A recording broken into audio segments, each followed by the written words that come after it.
ഓണം വരാറായി. അപ്പോൾ നാട്ടിലെല്ലാവരും ഓണത്തിൻ്റെ തിരക്കുകളായിരിക്കുമല്ലേ.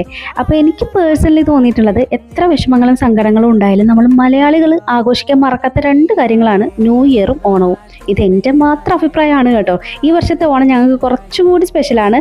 കല്യാണം കഴിഞ്ഞിട്ടുള്ള ആദ്യത്തെ ഓണം. അപ്പോൾ ആദ്യത്തെ ഓണം നാട്ടിൽ അച്ഛൻ്റെ അമ്മയുടെയൊക്കെ കൂടെ ആഘോഷിക്കണം എന്ന് ഭയങ്കര ആഗ്രഹമായിരുന്നു. പക്ഷേ ഇത്തവണ യു എയിലാണ് ഓണം. എങ്കിലും ഈ യു എ ലൈഫ് എന്നെ കുറേ കാര്യങ്ങൾ പഠിപ്പിച്ചു. ഞങ്ങളുടെ സന്തോഷങ്ങളും വിഷമങ്ങളും ഞങ്ങൾക്കിടയിൽ തന്നെ വെച്ച് ഞങ്ങളുടെ ചെറിയൊരു ലോകത്ത് ഞങ്ങളുടെ ഡ്രീംസിൻ്റെ പിന്നാലെ പോകുന്നൊരു ജീവിതമാണ്. അടുത്ത ഓണത്തിന് നാട്ടിൽ പോയി അച്ഛൻ്റെ അമ്മയുടെയും കൂടെ ആഘോഷിക്കണം എന്നത് ഇപ്പോഴത്തെ വലിയൊരു ആഗ്രഹമാണ്.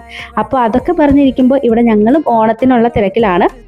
പുതിയ വീട്ടിലേക്ക് മാറിയതിന് ശേഷം ഒരുപാട് സാധനങ്ങൾ ഇങ്ങനെ കബോർഡിൽ ഇങ്ങനെ പൂട്ടി വെച്ചിട്ടുണ്ട്. അപ്പോൾ അതൊക്കെ ഒന്ന് പൊടി തട്ടി എടുക്കണം. ഇതിനിടയിൽ കുറേ ഡ്രസ്സ് കാര്യങ്ങളൊക്കെ മടക്കി പറക്കാനുണ്ടായിരുന്നു. അപ്പോൾ അതൊക്കെ അടുക്കി പറക്കി വെച്ചു. ഇതിനിടയിൽ ഒരു ബിരിയാണി കഴിച്ചു, ചിക്കൻ കറി, പേര് മെഴുക്ക് വരട്ടി, അങ്ങനെ കുറച്ച് ഡിഷസും കാര്യങ്ങളൊക്കെ ഉണ്ടാക്കി.